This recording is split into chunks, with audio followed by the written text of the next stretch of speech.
All right, Larry Krueger here from the Pig and a Pickle Krug Show with a little 49er update as we update you on all the things happening in Ninerland here on May the 2nd. And thanks to our sponsors for sponsoring our show today. Of course, we're brought to you by Pig and a Pickle, the best barbecue in all of Northern California. Check them out. They're in Emeryville. They're in Corte Madera. They're open 7 days a week from 11 a.m. till 8 p.m. or until they run out. Pig and a Pickle, the best barbecue in all of Northern California. We're also brought to you by Sharp Corners, Sports Cards, and Collectibles.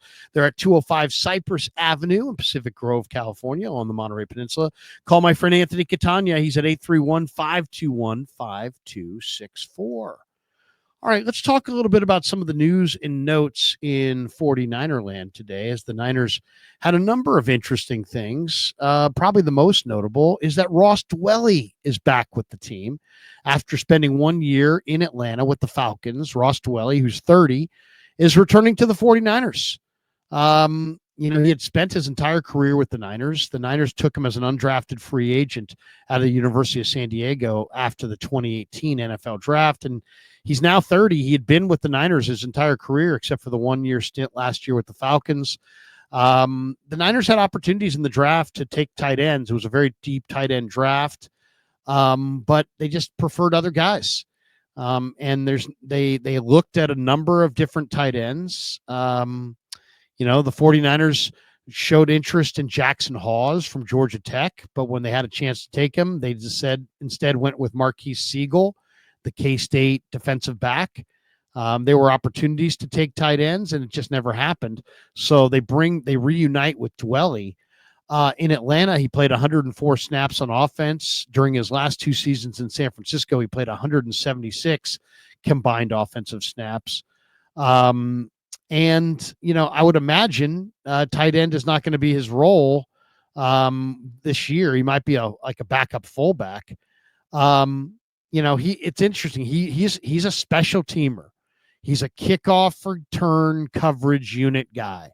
So there's Braden Willis, there's Jake Tongas, there's Mason Pline, there's Luke Farrell, obviously all sitting behind George Kittle. So Farrell's going to make the team for sure.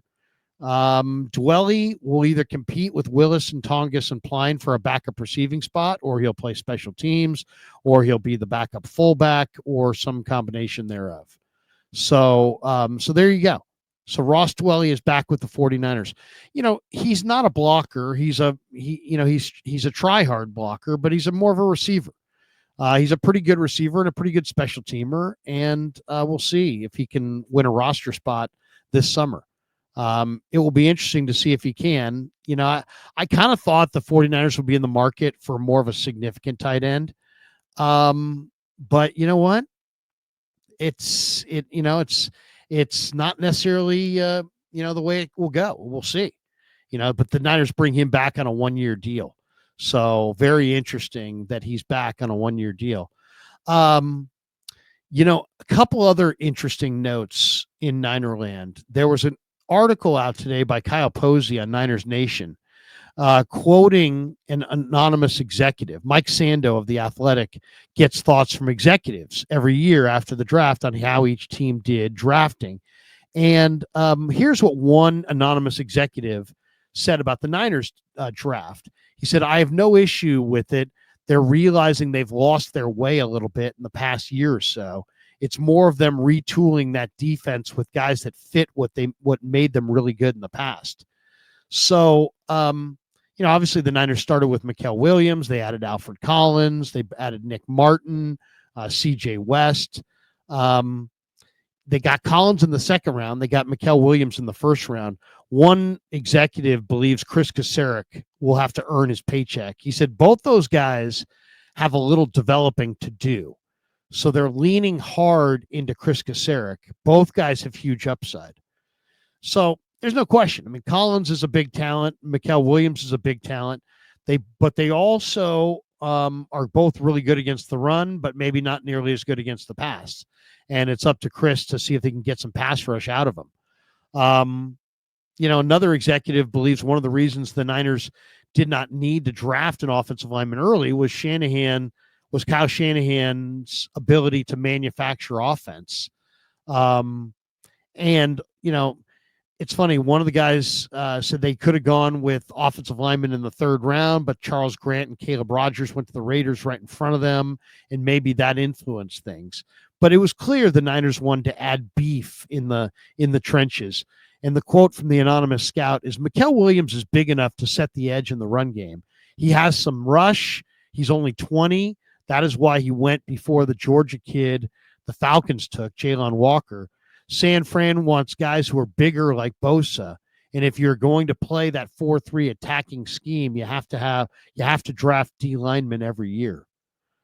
So that's interesting. That's interesting. The reports are that that this guy really likes Mikael Williams and likes Alfred Collins, but thinks they need to be coached up, and thinks that the Niners will lean on Chris Kacerek to do a lot of that coaching up of their prospects. That's interesting. I mean, I find that really interesting. As far as one other note, Gilbert Manzano of Sports Illustrated listed his top 5 prospects most likely to bust from the NFC, and he lists Mikael Williams as number 3, citing his lack of upside as the 11th pick overall. So he just thinks that Williams displayed toughness, but that he doesn't have enough pass rush. And so he thinks he's going to be, he's going to be a bust. One other football note on the Niner front, Diana Rossini believes Brock Purdy showing up for OTAs is a promising sign in the contract negotiations. There's people all over the map on this thing. There's people that say that the Niners and Purdy are not close to a deal. And then others believe that they are close to a deal. And she's saying, hey, look, the fact that he's at OTAs shows he's close to a deal. I will say this. I just don't believe that Brock Purdy will not be on the field when the Niners hit the field later on this month. I don't believe he's going to let Mac Jones, take his job or even have any chance to potentially take his job. I just don't see that happening. So I think Brock is going to be out there. When the Niners hit the field for phase 3 of OTAs, I would almost guarantee that Brock Purdy is on the field. I'd be very, very surprised if he wasn't. And by the way, the Niners are projected to have 3 comp picks in the 2026 draft after the way free agency went this year. So basically, the Niners lost Aaron Banks, Mooney Ward, Jalen Moore, Talanoa Hufanga, Dre Greenlaw, and Josh Dobbs. And it was offset by the additions in free agency of Luke Farrell, Demarcus Robinson, and Mac Jones. So the Niners are planning on coming out ahead. Right now, the 49ers are, projected to have 3 comp picks, 3 compensatory picks, 2 in the 4th round and 1 in the 5th round for the combined losses of Banks, Ward, Moore, Hufanga, Greenlaw, and Dobbs. So the Niners have done a really nice job at understanding how to, understanding exactly how the compensatory formula works and to work around it. So that has enabled them to really, tie into a few more draft choices because they work around the compensatory formula. And they'll, once again, have 3 additional picks in the 2026 draft, which is definitely good news because that draft is considered to be one of the deeper drafts in years. All right, that does it for the 49er update. Thanks to Pig and a Pickle for being the title sponsor of the Krug Show.